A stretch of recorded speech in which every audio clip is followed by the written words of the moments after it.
Selamat pagi, selamat siang, selamat sore, dan selamat malam Star Lovers dan juga Sobat Harjo. Apa kabar Anda hari ini? Senang sekali saya Widya Pradipta bisa menemani Anda dalam Bicara Jogja. Dalam kesempatan hari ini Bicara Jogja bersama dengan Dinas Pemberdayaan Masyarakat, Kelurahan, Kependudukan, dan Pencatatan Sipil Daerah Istimewa Yogyakarta atau PMK dan Dukcapil DIY. Kita akan tahu lebih banyak terkait dengan yang namanya Indeks Desa Pembangunan Berbasis Data Kelurahan. Seperti apa itu, kemudian bagaimana caranya ya supaya bisa mengukur indeks-indeksnya, kategorinya apa saja. Kita akan tanyakan langsung dengan narasumber saya hari ini, yaitu yang pertama Bapak Suedi Esos MPA, Kabid Pemajuan Pembangunan Kelurahan dan Kelurahan Dinas PMK Dukcapil DIY. Halo Pak Edi. Halo. Halo. Biar lebih akrab ya Pak ya, nggak apa-apa ya Pak ya. Sehat-sehat ya Pak ya, semangat terus ya. Alhamdulillah. Alhamdulillah. Kemudian Pak Edi tidak sendiri, tapi juga didampingi oleh Koordinator Tenaga Ahli Pemberdayaan Masyarakat Daerah Istimewa Yogyakarta, yaitu Bapak Murtodo SH. Selamat datang Pak Murtodo. Selamat datang. Saya agak-agak familiar dengan mukanya soalnya ya Pak, ya mirip-mirip kayak artis atau siapa artis gitu ya Bollywood. Pak. Artis Bollywood ya Pak ya, Syarukan mungkin ya Pak. Kumisnya itu loh. Iya bener, mirip sekali gitu ya. Jadi hari ini kita akan membicarakan tentang indeks desa begitu ya Pak Edi dan juga Pak Murtodo gitu ya Bang. Mungkin bisa jadi Star Lovers dan juga Sobat Harjo belum banyak yang tahu juga terkait dengan indeks desa. Saya ke Pak Edi terlebih dahulu ya Pak Edi ya. Indeks desa itu sepertinya ini sudah pernah ada atau memang biasanya rutin dilakukan juga ya Pak ya untuk mengambil indeks desa ini. Tapi sepertinya tahun ini nih agak menarik nih Pak. Mungkin bisa dijelaskan indeks desa itu apa sih Pak? Iya, jadi begini Mbak, memang setiap desa itu kan punya indikator untuk menilai sebuah kemajuan dan kemandirian. Sehingga memang indeks desa ini menjadi salah satu indikator untuk menilai seberapa maju dan mandiri desa itu di dalam capaian pembangunan perdesaan atau desa itu. Nah, memang mulai tahun 2025 ini memang terjadi perbedaan Mbak. Jadi kalau sebelumnya tuh kita menggunakan indeks desa membangun atau IDM yang dengan ada 3 dimensi itu, ada dimensi sosial, dimensi ekonomi, dan dimensi lingkungan. Sementara tahun 2025 itu mendasarkan ke Permendes 9 2024, maka IDM itu bertransformasi menjadi indeks desa yang awalnya 3 dimensi menjadi 6 dimensi. Sehingga kenapa kemudian indeks desa ini menjadi hal yang menarik, karena tentu saja kan ada sekitar 7 kementerian lembaga Pak yang bersepakat bahwa indeks desa ini menjadi indikator tunggal untuk menilai sasaran pembangunan desa. Dimulai dari Kementerian Keuangan, Kementerian Dalam Negeri, termasuk Kementerian Desa yang selama ini mengampu IDM itu. Sehingga menurut saya, maka tahun 2025 ini tidak hanya menjadi baseline untuk tahun-tahun mendatang, tetapi ini menjadi salah satu tantangan agar status yang selama ini diampu oleh mandiri, yang saat ini statusnya mandiri di masing-masing desa itu, boleh jadi ketika menggunakan parameter yang baru akan terjadi perubahan status. Sehingga harapan kami sebetulnya dengan adanya indeks desa ini nanti kita bisa mengukur seberapa jauh tingkat kemajuan dan kemandirian desa khususnya di 392 kelurahan di DIY. Secara singkatnya seperti itu Mbak. Oke, jadi ada tambahan 3 dimensi lagi begitu ya betul, Pak ya, yang otomatis bisa saja merubah status desanya. Begitu. Ya, kurang lebihnya seperti itu. Indikatornya apa aja tuh Pak untuk bisa menilai indeks desa? Kalau indeks desa itu kan ada 6 ya, jadi yang ada penambahan itu adalah masalah tata kelola pemerintahan desa Mbak. Sementara untuk 5 indikator yang lain seperti layanan dasar, kemudian juga ada sosial dan sebagainya itu sama. Jadi yang membedakan yang paling banyak adalah masalah tata kelola pemerintahan desa. Nanti dari DAPM yang selama ini mengampu IDM itu barangkali lebih familiar Mbak. Jadi kami sebetulnya lebih banyak ke bagaimana pemanfaatan indeks desa itu Mbak. Oke, gitu ya. Jadi memang ini sangat penting sekali untuk menilai satu kemajuan, bisa dibilang gitu ya Pak ya, untuk desa. Jadi ini memang diperlukan gitu ya indeks desa ini. Selama ini data yang dikumpulkan oleh kelurahan itu terkait apa saja selain tadi ada tambahan tata kelola pemerintahan nih Pak? Biasanya ada terkait dengan misalkan pendidikan ya, itu nanti ada jumlah lama pendidikannya, kemudian jarak dari rumah ke akses pendidikan itu dari sisi sosialnya. Sementara dari ekonomi misalkan itu akses terhadap perbankan, kemudian kredit sampai ke pasar itu juga menjadi perhitungan, termasuk di aspek lingkungan misalkan. Jadi desa-desa mana yang rentan terhadap bencana misalkan, atau tanggap terhadap bencana itu juga diukur di dalam indeks desa itu. Nah, nanti ke depan juga akan sama. Nah, ada beberapa sebenarnya indikator yang baru misalkan tentang kerjasama desa, itu hal baru di indikator indeks desa nanti. Nah, kerjasama desa misalkan itu kan nanti juga akan menjadi salah satu indikator untuk mengukur seberapa maju dan mandiri desa itu.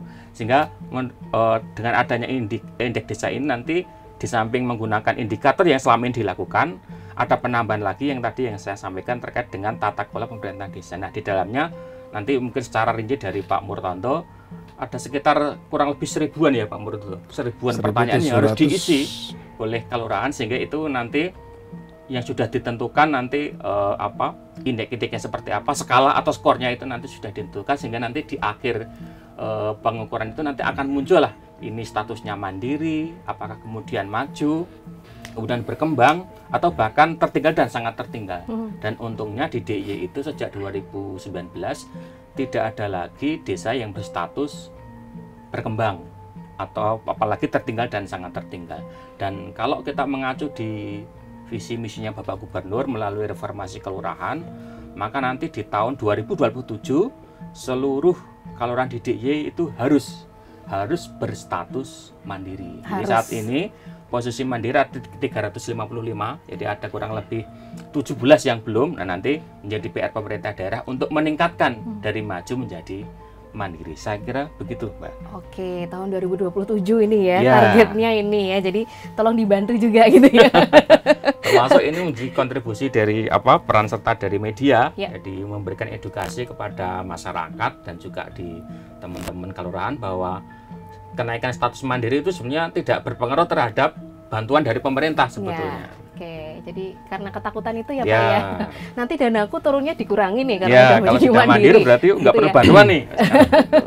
Wah, gawat gitu ya gitu kan. Oke, tadi ada dimensinya tambahan, kemudian turunannya cukup banyak ya Pak ya, karena kurang lebih tadi 1.700-an begitu ya Pak Murtondo ya.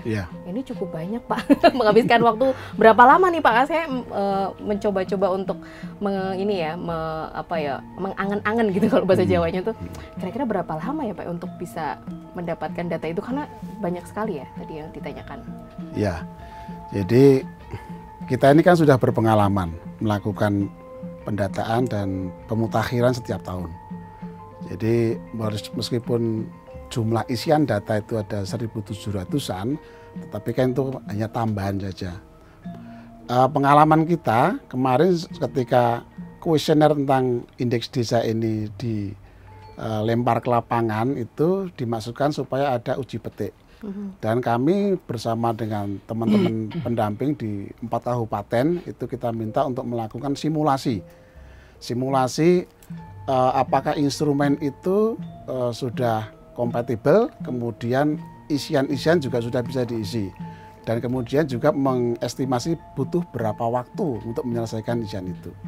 Dari simulasi itu, manakala sumber informasi dan sumber data itu siap, itu kurang lebih 5-6 jam satu desa. Ya, tapi dengan catatan bahwa sumber data, sumber informasi itu siap standby. Nah, ini nanti yang akan membuat lama dan tidaknya kan soal kesiapan data itu. Jadi ada beberapa data yang di desa memang belum bisa mendapatkan akses itu karena harus akses ke kabupaten misalnya. Jadi kira-kira seperti itu Pak. Kurang lebih kalau diseriusi narasumber atau sumber data itu standby bersama-sama dengan tim pendata itu ya kurang lebih ya sehari lah itu. Kurang lebihnya sehari gitu. Dengan catatan sambil ketahanan datanya ready. Oh gitu. Kalau enggak nanti masih nyari-nyari lagi begitu. Ya pasti gitu karena di kelurahan itu kan kita juga menghadirkan Pak Lurah, carik, kemudian dan kaur-kaur yang lain juga seperti itu. Nah, kalau yang belum ada berarti kita perlu minta bantuan ke dinas kabupaten untuk bersinergi dengan stakeholder yang punya data itu. Gitu. Siap. Pak Edi, ini pemanfaatan data ini tadi, yang kalau misalnya sudah didapatkan nih datanya ini ya, ini nantinya akan seperti apa nih Pak? Ya, sebenarnya idealnya itu kan seperti yang kemarin Kepala Dinas PMK Dukcapil DIY membuat opini di Harian Kedaulatan Rakyat tanggal 11 Maret itu, beliau menyampaikan bahwa saat ini harus bahwa pembangunan kelurahan itu harus berbasis data. Artinya sebenarnya kita menginginkan agar indeks desa ini menjadi satu acuan ketika teman-teman di level paling bawah, dalam hal ini kelurahan itu, ketika akan membuat rencana pembangunan daerah atau rencana pembangunan desa itu based on indeks desa ini. Artinya bahwa seluruh perencanaan pembangunan di setiap level itu harus berdasarkan data, dan data ini yang kami maksud adalah indeks desa itu.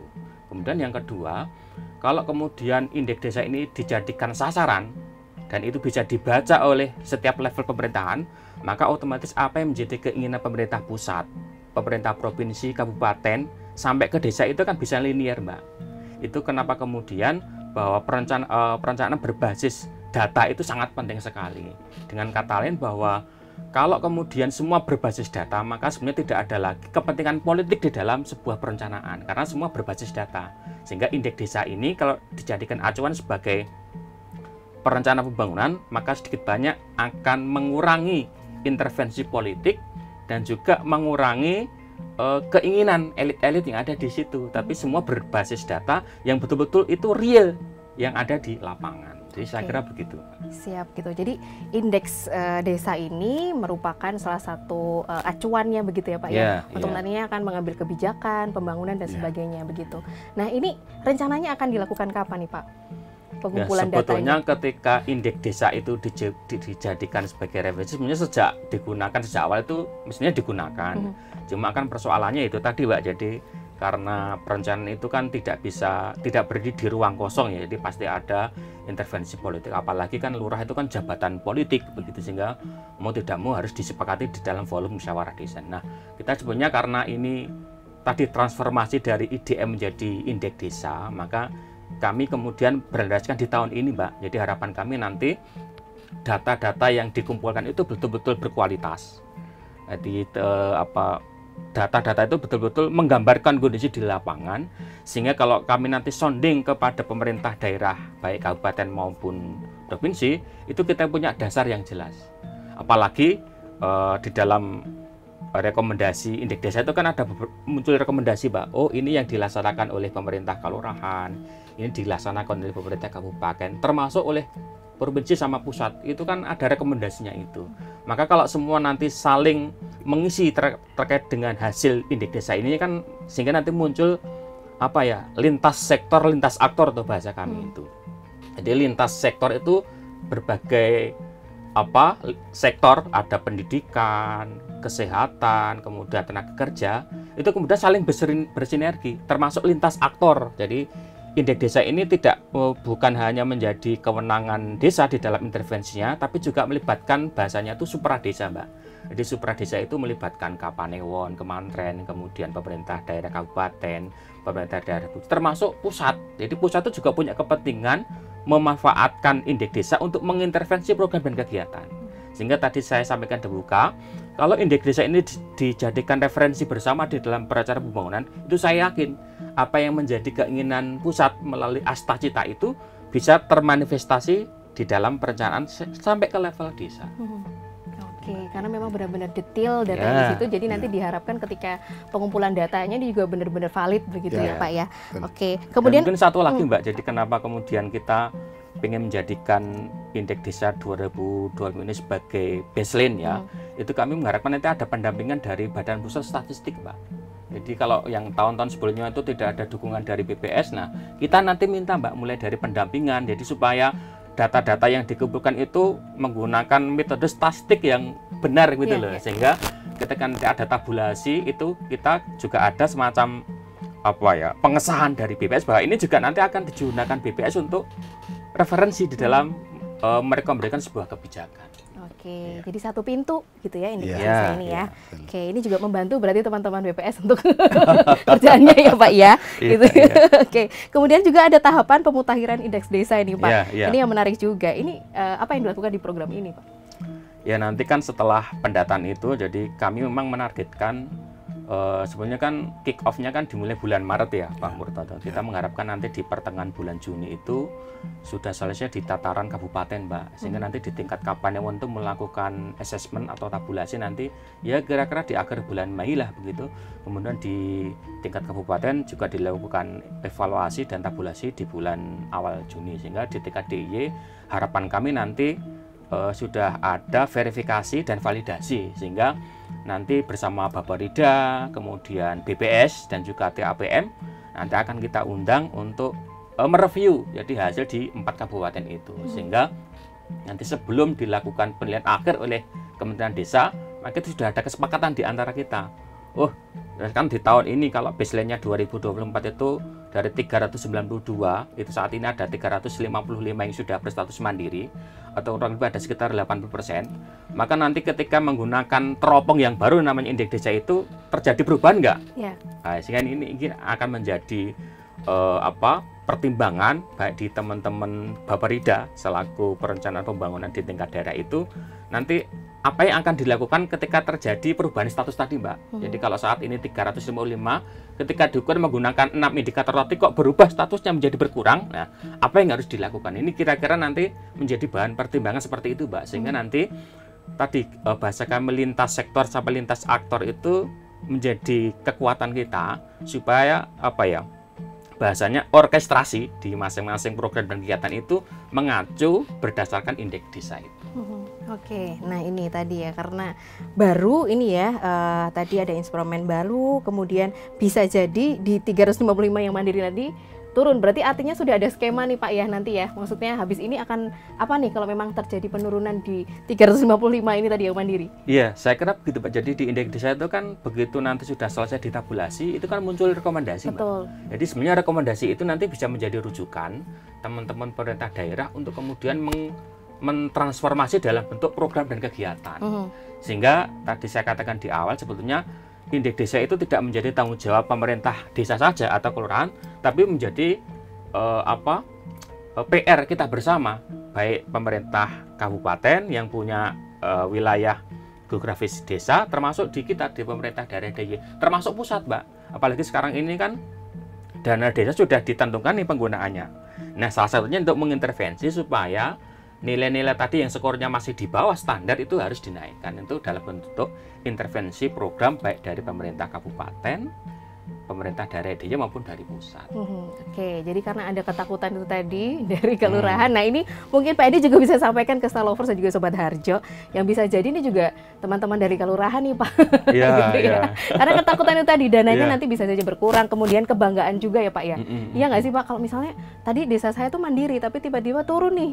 Nah ini bagaimana nih Pak supportnya supaya juga memberikan pemahaman? Kalau di kami itu di dana keistimewaan itu ada yang namanya Desa Mandiri Budaya Mbak. Jadi kalau kelurahan yang ingin mendapatkan dana keistimewaan dalam bentuk bantuan keuangan khusus itu memang syaratnya harus mandiri Mbak. Jadi justru kategori mandiri ini menjadi salah satu prasyarat Mbak. Sehingga kemungkinan nanti ke depan bahwa untuk mendapatkan dana itu syaratnya harus mandiri dulu. Kira-kira nanti seperti itu Mbak. Atau skema berpikirnya bahwa ketika mandiri itu justru malah menjadi bargaining pertama untuk mendapatkan bahasa kami itu insentif fisikal. Gitu insentif. Iya. Desa juga punya insentif begitu ya. Gitu ya. Oke. Nanti kita akan tanya lebih lanjut juga terkait dengan indikator apa saja yang bisa menjadikan desa itu misalnya mandiri dan sebagainya. Tapi nanti ya kita jeda terlebih dahulu.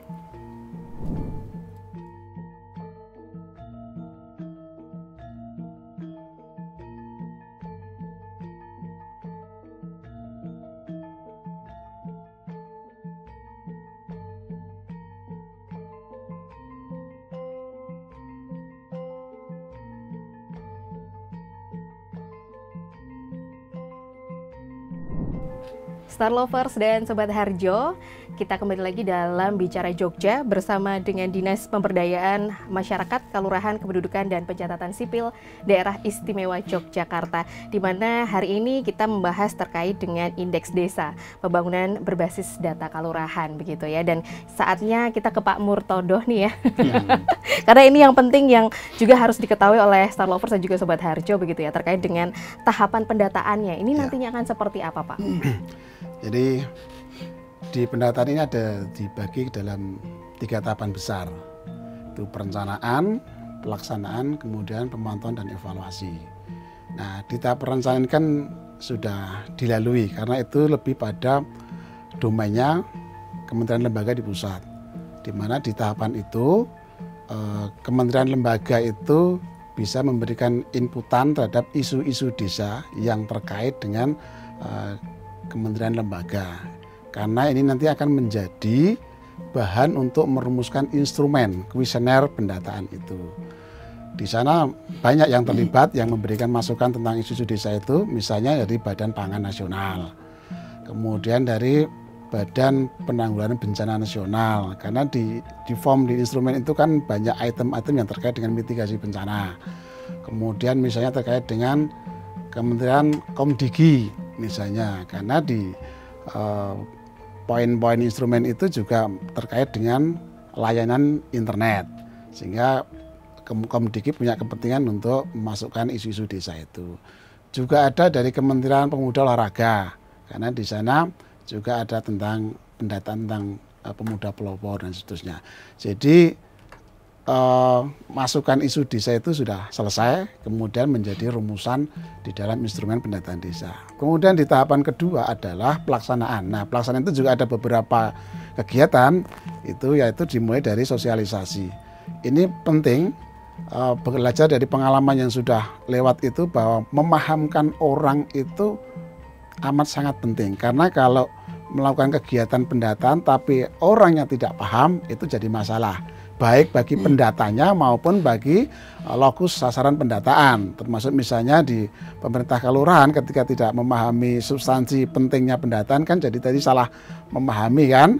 Ada kekhawatiran kalau desa menjadi mandiri kok malah khawatir yang seperti itu. Nah, ini harus sosialisasi harus diklirkan dulu. Kemudian di tahapan itu juga ada di kelurahan harus membentuk namanya tim pendataan kelurahan. Yaitu yang akan melakukan aktivitas pendataan. Nah, kemudian dari hasil pendataan itu kemudian ditetapkan di dalam musyawarah kelurahan atau musyawarah desa. Itu di tahapan pelaksanaan. Nah, pelaksanaan itu pun juga ada level-levelnya masing-masing. Mulai dari pemerintah kelurahan, kemudian di kecamatan, atau kabupaten, provinsi sampai pusat. Apa peran-peran mereka? Ya. Kalau di level kelurahan itu mereka memang yang langsung melakukan pendataan. Input data di kuesioner yang itu dilakukan tetap menggunakan manual, karena mengantisipasi pengalaman kita pernah kena serangan hacker itu data itu banyak yang hilang. Nah, sehingga ini diantisipasi harus ada manualnya, kemudian ya ada yang di sistem di aplikasinya. Yang kelurahan itu yang melakukan pendataan secara langsung, kemudian juga bersama-sama dengan tim pendata. Nah, kemudian ini di level Kapanewon itu juga melakukan pendata, tapi konteksnya adalah melakukan validasi, verifikasi dan validasi, verval. Apa yang di verval itu hasil pendataan mereka yang kemudian dituangkan dalam berita acara itu diverifikasi apakah sudah benar pendataan ini. Kemudian naik lagi di kabupaten juga melakukan pendataan tapi konteksnya adalah sama, verval, verifikasi dan validasi, termasuk sampai kemudian di tingkat provinsi. Jadi verifikasi validasi ini dilakukan di semua jenjang untuk memastikan bahwa pengambilan data itu prosedural, benar, kemudian data yang diambil juga data yang valid dan up to date. Ini untuk menjaga dan memastikan kualitas data itu. Ini yang selama ini kita berupaya untuk kita jaga soal kualitas data itu. Nah, kemudian di tahapan yang ketiga adalah pemantauan dan evaluasi. Nah, tentu setelah semua tahapan selesai, pendataan, verifikasi, nah, kemudian ada tahapan pemantauan untuk memastikan apakah proses-proses pendataan secara umum itu dilakukan, kemudian bagaimana tindak lanjutnya setelah ketahuan status desa bagaimana itu, apa yang akan dilakukan dan seterusnya. Itu tahapan pemantauan dan evaluasi. Ini menjadi input masukan untuk tahun berikutnya harus melakukan apa di level-level pemerintahan sesuai jenjangnya, apakah itu di pusat, provinsi, kabupaten sampai ke tingkat desa. Itu Mbak Widya tahapan-tahapannya. Tahapannya luar biasa ya Pak ya. Jadi memang yang terlibat cukup banyak ini ya. Oh, iya. Tidak hanya tim dari kelurahan saja, kemudian ada tim pendataan, itu artinya tim kelurahan harus menyiapkan beberapa tim gitu ya untuk pendataan ini. Ya. Jadi di kelurahan ini sekarang juga sangat ditegaskan bahwa ada unsur pemerintahnya. pemerintah, kemudian melibatkan BPD atau di sini Bamuskal sebutannya kan, Badan Musyawarah Kalurahan atau BPD. Nah, kemudian di fasilitas itu didampingi oleh pendamping. Jadi tim inilah nanti yang melakukan inputan data, kemudian bersama dengan pendamping memastikan seluruh isian di dalam instrumen atau kuesioner itu terisi. Karena kalau ada yang tidak terisi, nggak bisa akan melanjutkan ke tahapan isian berikutnya. Nah, ini dipastikan semua terisi, kemudian bisa dipastikan data-data itu diambil dari data-data lapangan yang memang real. Itu di level kelurahan. Di kecamatan atau Kapanewon juga sama, dari unsur Kapanewon kecamatan Pak Camat atau mendelegasikan kepada organ-organ di bawahnya bersama dengan pendamping juga. Pendamping ini kan di semua jenjang ada, Mbak Widya. Di Kalurahan ada, di Kapanewon ada, Kabupaten ada, Provinsi ada. Nah, itu selalu menjadi tandem atau partner tim kerja itu. Nah, ini untuk karena ada hal yang sangat teknis yang barangkali belum dipahami oleh pemerintah kelurahan. Nah, teman-teman pendamping ini kan fasilitasi. Termasuk memahami setiap konteks isian kuesioner. Karena bisa jadi itu dipahami bisa berbeda-beda kan. Nah, maka ini harus disamakan pemahamannya. Itu di semua jenjang ada timnya. Jadi memang banyak yang terlibat di situ. Karena kata kuncinya kan partisipatif ini. Tidak seperti misalnya udah pokoknya datanya seperti ini. Kan enggak begitu. Tapi partisipasi masyarakat melalui kelembagaan kelurahan itu yang dioptimalkan. Kira-kira begitu. Oke, jadi karena ada tim pendamping juga atau pendamping desa istilahnya begitu ya. Dari Pak Murtodo tadi, kemudian kesiapan mereka sendiri Pak, termasuk pendampingnya dulu nih. Berarti kan artinya karena dia yang paham lebih dulu nih. Ini seperti apa persiapannya? Ya, jadi begini Mbak, di Kementerian Desa itu juga sudah melakukan bintek walaupun via Zoom ya. Jadi memperkenalkan mulai dari filosofinya, manfaat dan sampai kemudian instrumennya. Nah, itu dilakukan bintek melalui Zoom kepada para koordinator provinsi di seluruh Indonesia. Nah, kemudian kita karena teman-teman punya pengalaman beberapa tahun dalam pendataan itu, nah kemudian dari instrumen yang baru ini kami di Jogja ini melakukan simulasi.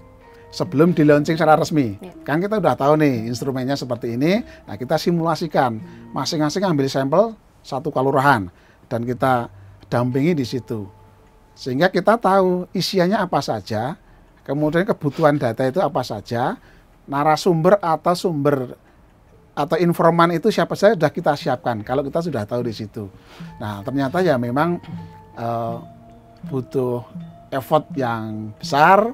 Stamina, karena uji coba kemarin kita kalau sumber data atau informannya itu standby lengkap, kita dimulai jam kira-kira 9 sampai jam 5 baru selesai. Itu kalau informannya ada dan datanya siap. Nah, ini yang nanti tantangan kita kan kalau kemudian datanya belum ada di mana. Nah, ini yang kita harus mulai antisipasi kan. Kita sudah tahu kebutuhan data yang ternyata tidak mampu disediakan di desa, harus cari di mana kan kita sudah tahu jadinya ini. Jadi yang kita lakukan seperti itu untuk teman-teman pendamping. Nah, teman-teman pendamping kemudian mulai menularkan atau mentransfer pengetahuan soal pemahaman indeks ini dan isian kuesioner kepada perangkat di kelurahan, seperti itu. Oke, jadi emang ini kuncinya di pendamping dulu ya Pak ya. Iya. Jadi bilang gitu nggak sih? Ini nanti supaya lebih jelas, lebih clear juga karena kadang-kadang tim dari kelurahan sendiri juga membutuhkan pendampingan gitu ya Pak ya. Betul. Nah, jadi, kemarin kan kita bersyukur juga nih Pak Suaidi itu fasilitasi Mbak Widya. Fasilitasi kami pendamping seluruhnya dikumpulkan. Kemudian diberi pembekalan, narasumber juga dari pusat, juga dari provinsi juga ada, sehingga semakin memantapkan pemahaman itu. Nah, jadi kita ya berterima kasih pada Dinas Suaidi sudah fasilitasi. Harapan kita adalah kita bisa menyelesaikan pendataan sesuai dengan timeline. Timeline di DIY tentunya ya. Gitu. Oke, kalau mulai pendataan ini kapan nih Pak?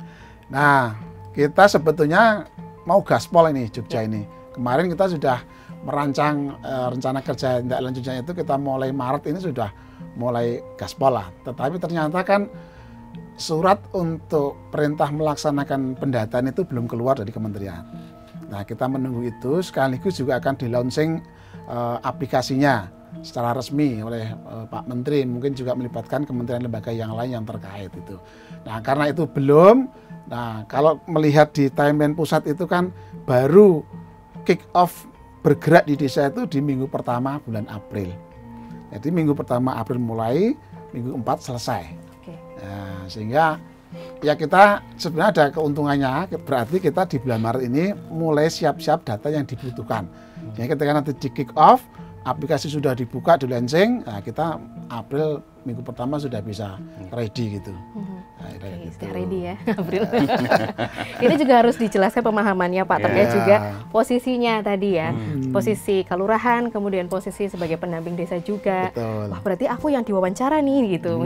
Jadi biar lebih jelas juga Pak nantinya seperti apa nanti posisinya pendamping desa, kemudian posisi dari perangkat kelurahan sendiri. Jadi kalau di kelurahan itu nanti kan ada perangkat kelurahan yang ditunjuk ya. Nah, nanti bersama dengan pendamping. Teknisnya begini, ada yang memang memegang laptop, ditayangkan, mengisi satu-satu. Nah, kalau mau lancar mestinya Pak Lurah, Pak Carik, dan yang lain ada di sampingnya. Sehingga ketika ngisian itu tidak wira-wiri ke sana kemari, tetapi sudah siap narasumbernya atau informannya. Maka siap-siap Pak Lurah, Pak Carik, kaur-kaur pada saat pendataan standby di satu ruangan. Nah, itu akan sangat membantu tuh nanti. Nah, pendamping membantu memahamkan pengisiannya itu. Karena nanti outputnya dari pendataan itu kan harus dibuat berita acara yang ditandatangani oleh lurah, juga BPD dan pendamping. Jadi di situ memastikan pembanding pendamping itu memfasilitasi atau tidak kan dia harus berita acara itu. Nah, kalau dia nggak mengikuti itu, nggak ngerti apa yang dibuat berita acara itu, maka dipastikan di situ. Dipastikan di situ gitu. Jadi memang kurang lebih 8 jam ya.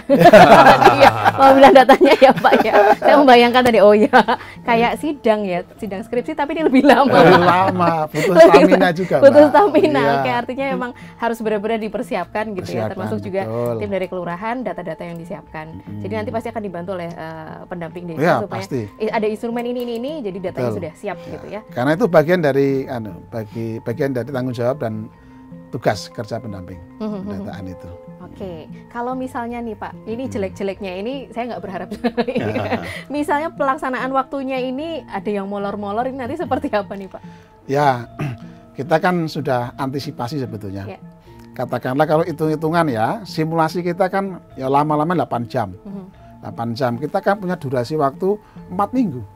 Masa nggak bisa? Nah, itu kan, walaupun ada beberapa desa, katakanlah kalau satu pendamping mengampu fasilitasi 3 desa.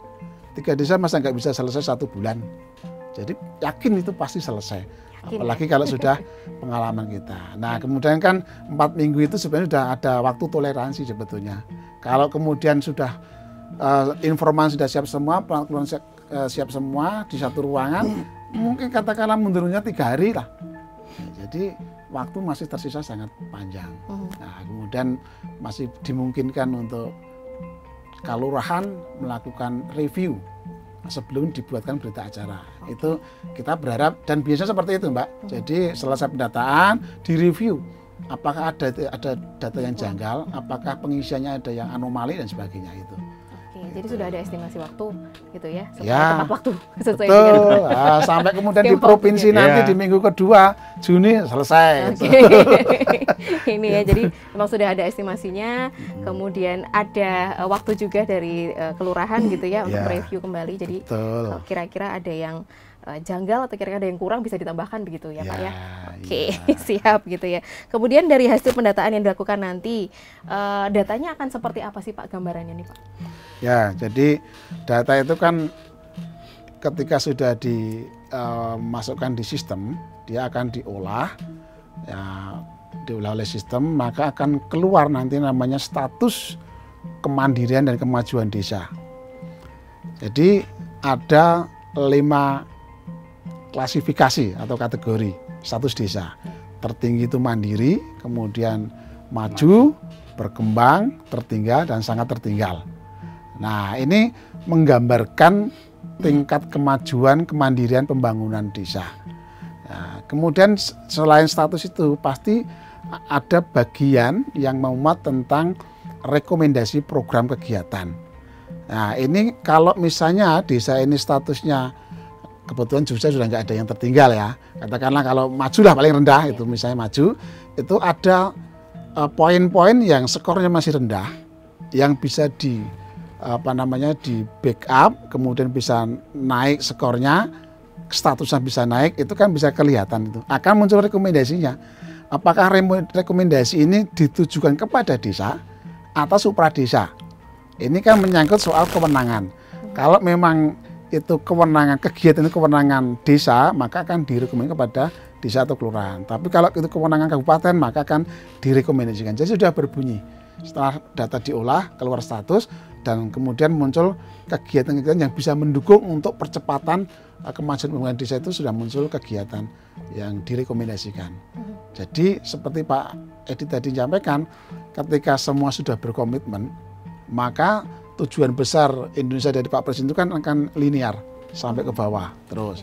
Jadi mengacu, katakanlah indeks desa itu menjadi bagian dari rujukan untuk membuat perencanaan program kegiatan, maka sudah luar biasa ini, karena berbasis data lapangan real gitu. Oke, real. Oke, siap gitu. Jadi memang sudah dibuat skemanya, kemudian muncul rekomendasinya, begitu ya Pak ya. Kalau misalnya rekomendasi muncul statusnya ternyata berkurang nih, ini antisipasinya nanti seperti apa nih untuk kelurahan? Ya artinya itu kan tadi saya sampaikan itu untuk bahan pertimbangan. Jadi intervensi apa yang dilakukan oleh setiap level pemerintahan itu. Misalkan yang awalnya mandiri kok menjadi maju misalkan, berarti kan ada pengurangan skor nih. Nah, pengurangan skor itu ada di dimensi mana? Apakah di dimensi lingkungannya karena polusi misalkan? Oh berarti nanti butuh kontribusi dari teman-teman dinas lingkungan hidup misalkan. Jadi seperti itu Mbak. Jadi siapa melakukan apa itu kalau berbasis data ini sangat bagus sebetulnya. Jadi tidak ada kemudian saling gontok-gontokan ya, tapi semua berbasis data. Ini menjadi lintas sektor, lintas aktor, sehingga komitmennya sama.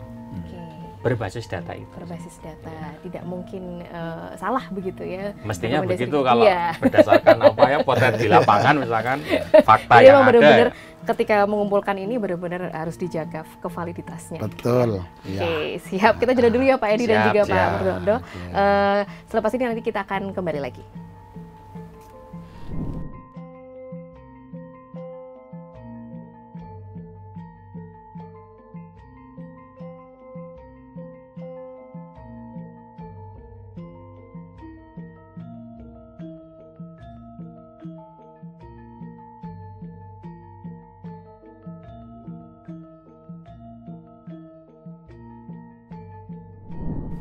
Star Lovers dan Sobat Harjo masih bersama kami, ada saya Widya, kemudian Pak Edi, dan juga ada Bapak Murtodo di sini, begitu ya, yang tadi sudah berbicara lumayan gitu ya Pak, berdiskusi atau saya lebih bertanya sih ya, berdiskusi terkait dengan indeks desa pembangunan berbasis data kelurahan begitu ya, dan sudah banyak yang disampaikan tadi. Jadi istilahnya indeks desa ini benar-benar sangat penting begitu ya, karena memang datanya ini nanti akan digunakan sebagai rujukan gitu ya, rujukan untuk pembangunan, rujukan untuk rekomendasi-rekomendasi lainnya gitu. Nah, strateginya nih Pak Edi supaya semuanya stakeholder tuh bisa menggunakan indeks desa ini. Ya, ada 3 hal yang ingin kita sampaikan Pak. Yang pertama, kita memang meminta teman-teman pelaksana baik dari tingkat kalau pemerintahannya ataupun dari pendamping itu betul-betul memperhatikan tepat waktu sama tepat mutu. Tepat waktu itu dari sisi tata kala, mulai dari persiapan sampai ke tabulasi sesuai dengan tadi yang kami sampaikan, itu maksimal minggu kedua bulan Juni 2025. Sementara dari tepat mutu itu jadi betul-betul menjaga ya, bahwa data-data itu diambil menggunakan metode statistik yang benar sehingga itu bisa dipertanggungjawabkan. Apalagi indeks desa ini kan saya katakan di awal, ini menjadi data tunggal untuk mengukur pencapaian pembangunan di desa itu. Itu yang pertama. Lalu yang kedua, kita juga minta Dinas Pemberdayaan Masyarakat di tingkat kabupaten itu juga untuk berperan aktif ketika data itu tidak standby di kelurahan. Itu kemudian harus melibatkan perangkat daerah di tingkat kabupaten. Maka ini menjadi peran serta dan ketugasan teman-teman Dinas PM Kabupaten untuk mencoba mengelaborasi dan mengkoordinir data-data yang belum tersedia di tingkat kelurahan itu. Itu yang kedua.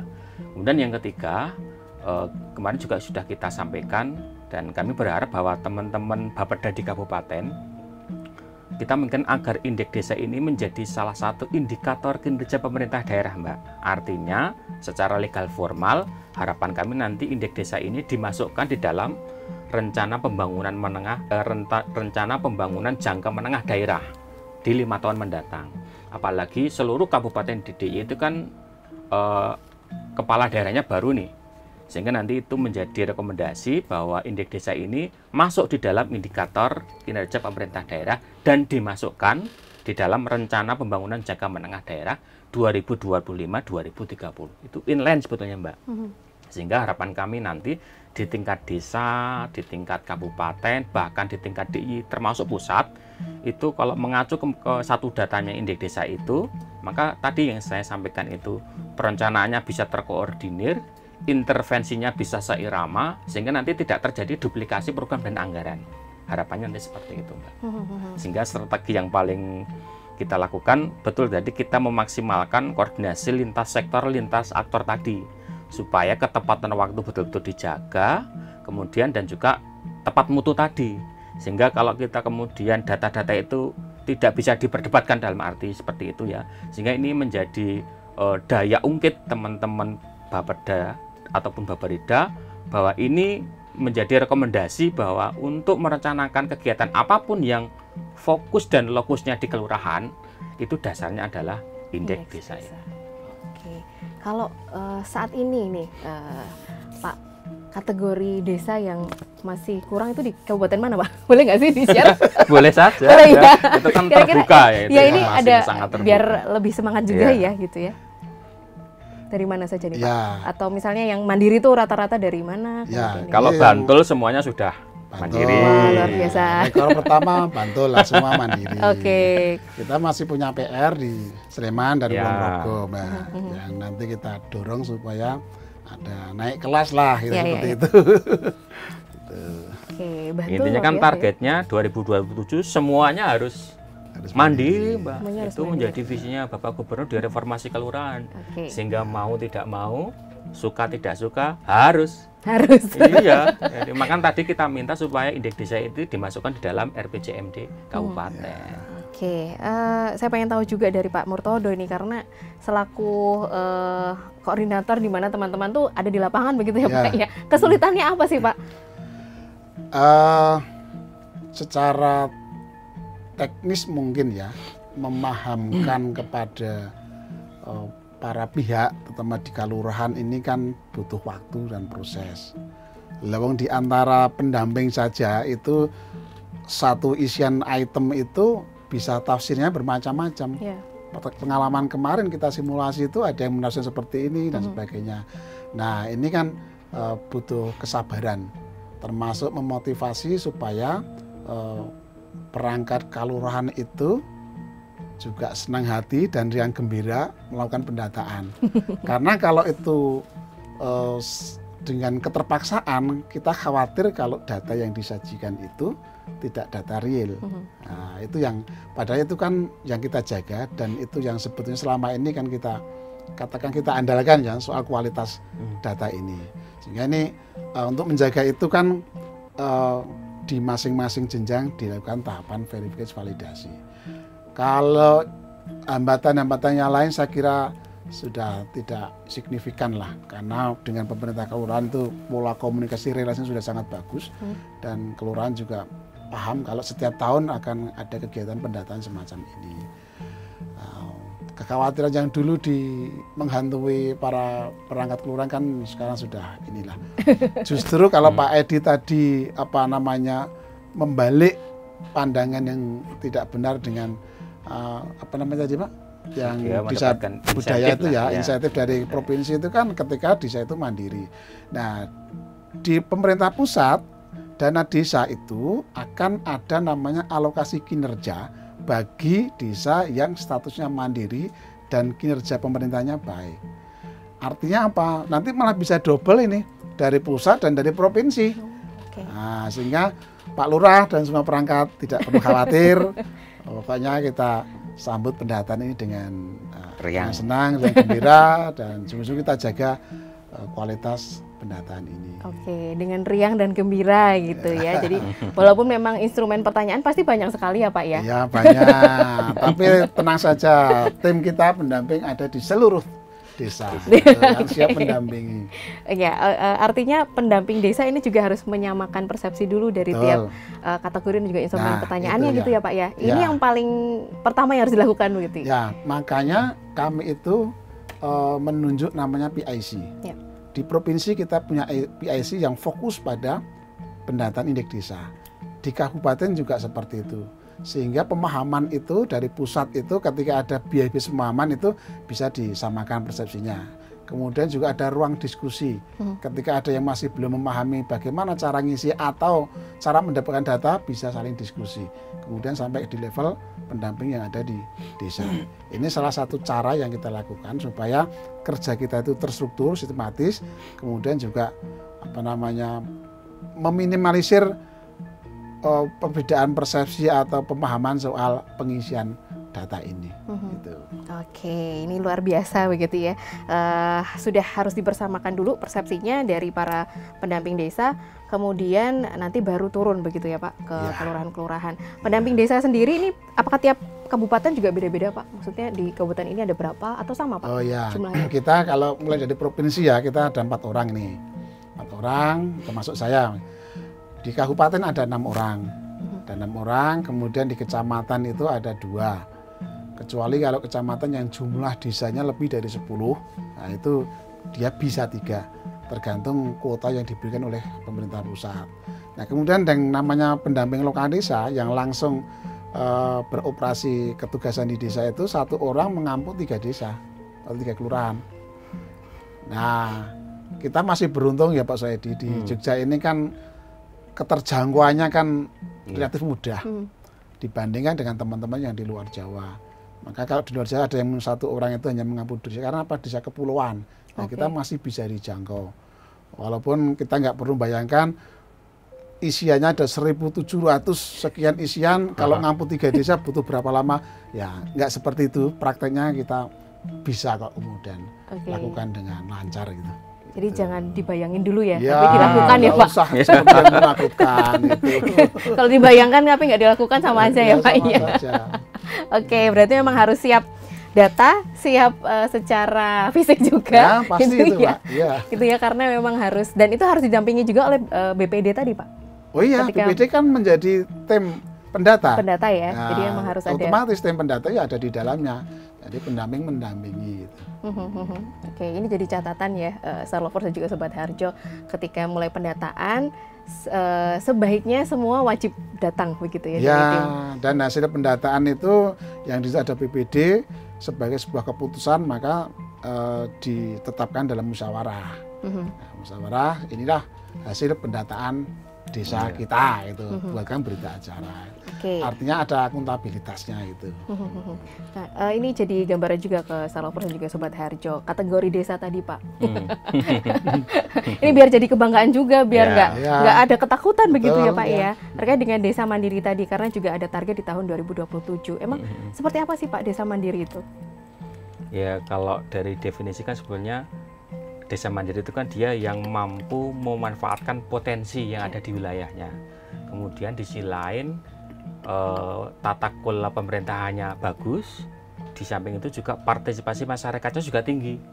Jadi kalau desanya itu misalkan kita ngambil contoh misalkan di Sambirojo misalkan, yang situ ada tebing breksi. Dulu tahun 80 seperti apa itu tebing breksi? Kan itu kan banyak sekali masyarakat yang menjadi kuli bangunan ya. Tapi ketika aparatur pemerintahannya dia mampu mengoptimalkan potensinya, kemudian menggerakkan partisipasi masyarakat. Sekarang itu kan tebing breksi menjadi salah satu ikon wisata di DIY. Ini menjadi salah satu contoh desa mandiri yang betul-betul mampu mengoptimalkan potensinya, kemudian tata kelola pemerintahannya bagus, termasuk partisipasi masyarakat tinggi. Itu menjadi salah satu contoh di misalkan Sleman.